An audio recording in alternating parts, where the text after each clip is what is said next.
Welcome everyone, Farmer Cop here. This is going to be the productions guide to the new Soup Factory as part of the Premium Expansion and Premium Edition. If you have not pre-ordered those now, they come out on November 14th. So before that, if you want to get a discount on it, you can pre-order it now for all platforms. If you are playing on PC, please use the code down below in the description. It does go to help support the channel, and I do appreciate that, and that's at no additional cost to you, and you still get that discount, so it's great. But yeah, down below in the description, make sure you purchase that if you haven't already. But we're going to cover today the new Soup Factory that's coming with the expansion. So, yeah, here we are. We have the Soup Factory. We are on Zelonka, which is located, which the Soup Factory on Zelonka is located right down over here. So you can place this on any map you're playing on once you have the premium expansion installed and you have it selected. If we go into the build mode here under productions, under factories, you can place more Soup Factories just like this one. Now you will notice on this one specifically, you see the grate, if I can get it to show up again, the grate that's at the front of that building right there, that is on the side of the one that's currently placed on the map. And then the checkered mark is on the side of this one, whereas that's on the front of the one placed on the map. So that's the only difference between the two. And again, you can place it for the same price as buying this one, which is $135,000, which that's the first step to use this, is we're going to do that, is purchase it. So now we have this guy all set up, good to go. And if we hit R here, we can go into the production menu, or we can access it via the regular menu, and we can see all the stuff going on. So I'm going to deactivate these all for now, but we can see we can make triple soup, carrot soup, parsnip soup, red beet soup, and potato soup. If you don't know how production chains work in general, I'm going to go over a quick overview of that real quick. So on the left-hand side here, we have all of the recipes or different products you can make. So you can see here we have 5 different products.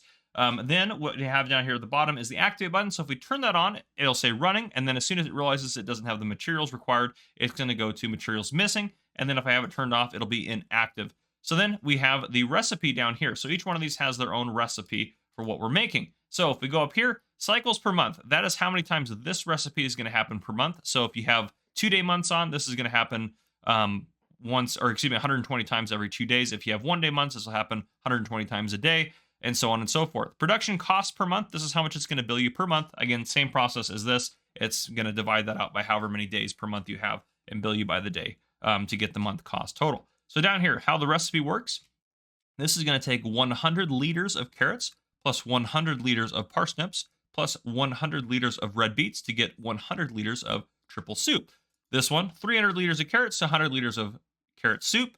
This one, 300 liters of parsnips, 100 liters of parsnip soup. Red beets, same thing. Potato soup, same thing. So that's that. On the right-hand side, we have the 4 incoming materials. So this is going to show you how much of each of those materials we have. And at the bottom, we have the outgoing materials. So all the products we're making, it has how many we have in storage here.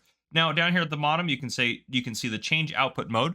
So it's currently set to storing, which means as soon as there's enough in here for a pallet, it'll spawn a pallet right out here in this checkered box area. Now, if you have it set to, well, and it'll do that until it doesn't have any room out there to spawn pallets, then it'll just keep storing them in here until that's full. If you have it set to selling, it'll automatically sell the products to the sell point at the best price. And when it does that, what it's going to do for you is take a 40% cut off of that for kind of a delivery fee. So I don't recommend doing that.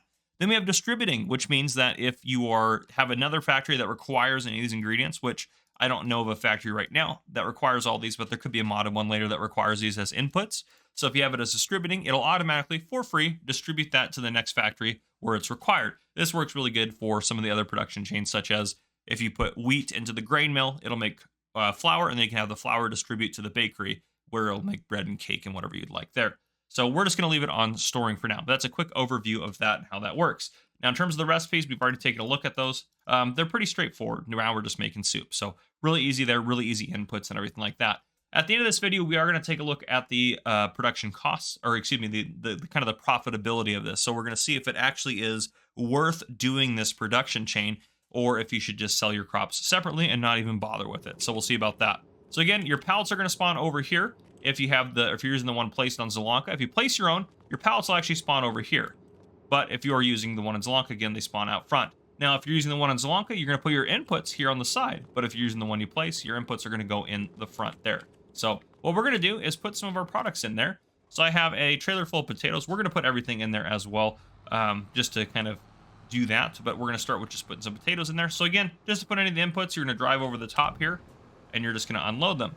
Now, if you do have a pallet, for example, let's see if I can spawn one in here real quick. If you have a pallet of any of the different products that you're looking at here, so if I get a pallet of, oh, it's not going to be under there. Interesting. Let's see. There we go. Let me go back through this, see if it'll give me preserved food. Let's see. Potato chips, parsnips. Nope. Just give me all the soups and stuff. Let's see if I can get ourselves a pallet. I don't think I might not be able to spawn in a pallet of... let's see if I can go down to carrots here. Let's see. See if I can spawn in a pallet of them. But if you have a pallet of carrots from like harvesting and stuff like that, you should be able to theoretically just put them over the grate there. I apparently, for whatever reason, it won't let me spawn any. So there's that. But yeah, we'll get all these potatoes put in, and then we'll put some beets, we'll put some parsnips, and we'll put some carrots in here to get that taken care of. All right, and I am just putting in the last of our red beets. I've already put in parsnips and carrots, so we will go ahead and just back this guy out of the way here for us. Perfect. If I hop out of there, take a look in here, we have ourselves all the different ingredients good to go. So now in order to start making things, all we have to do is hit activate on all of these guys, and that will start the process. It's going to start running and producing these guys, which is really great. So yeah, it's going to make a lot of soup for us. Now, if you do have all of these active, it's going to divide each of these cycles per month by 5. So just be aware of that. What that means is if you have all of these running at the same time, again, it's going to be less productive than if you had just one. So if you just had triple soup running, then it would be 120 cycles per month. And if you had just carrots and triple soup running, then those cycles per month for both of those would be divided by 2, and so on and so forth, just to kind of show that the factory has a limit for what it can produce. But there you guys go. It is producing products. So let's go over here. Oh, actually right over here, sorry. And we'll kind of start keeping an eye on stuff as it comes out here. So I'm going to fast forward time. So you can see in the bottom right-hand corner, we have the ingredients and what's kind of getting produced right now. I'm just going to fast forward a little bit faster here. So after a little while, we should start getting some pallets. I believe they're 1,000-liter pallets. We'll find that out here in just a second. Nope, they're not. Okay, we'll keep going. They might be 2,000-liter pallets, which is great. I like pallets with higher capacity. I think it's just easier to work with them. And there we go. We have 1 pallet each of those, so they are 2,000-liter pallets. Oh, maybe they are 1,000-liter pallets. Looks like they just finally spawned out some here. So let's take a look at what we have here. So we have ourselves triple soup. We have red beet soup. We have potato soup. We have carrot soup, and we have parsnip soup. So, and these guys are going to weigh 450 kilograms, so you can't lift them by hand. I can move them because I have super strength turned on. So just be aware of that. But yeah, there you go. That's pretty much as simple as it is to make these soup products here. Very straightforward at the soup factory. But is it actually worth it? And that's what I'm going to find out for you guys. So I'm going to do some tests in terms of that and do some math to find out if it's worth selling your crops separately or worth putting them into here to get the outcome. So I'll be right back with you guys with all that info.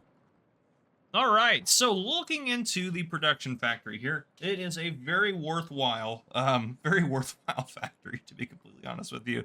You should definitely do this one. So I'm going to put a chart up on your screen. It's up there right now. So on this chart, you see on the left-hand side, we have the recipes, then we have the input costs, output costs, and the profit. So what this is, so the inputs, how am I calculating that? I'm calculating it if you were to, instead of take the potatoes, carrots, parsnips, red beets, whatever it may be, and put them into this factory, if you instead sold them separately, that's how I get that value there. So if you sold the ingredients separately at a good price, the best price, instead of putting them into this factory, and the output is if you took the soup and you sold it at the best price, and that's how we get the output cost. And the profit is just those two subtracted from each other. So yes, the triple soup is definitely the best. You're going to make $139.80 per cycle, and that's going to again happen at 120 cycles per month.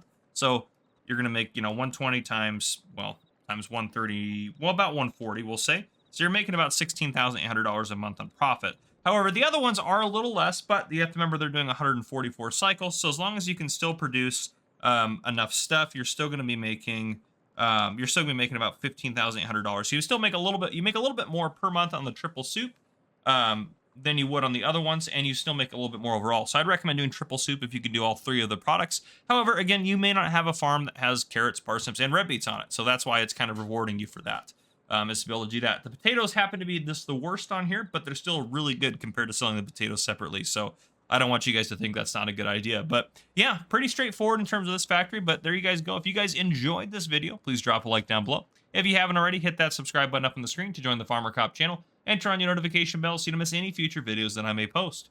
This has been Farmer Cop. Thank you guys for coming and for watching. I'll see you guys in the next one.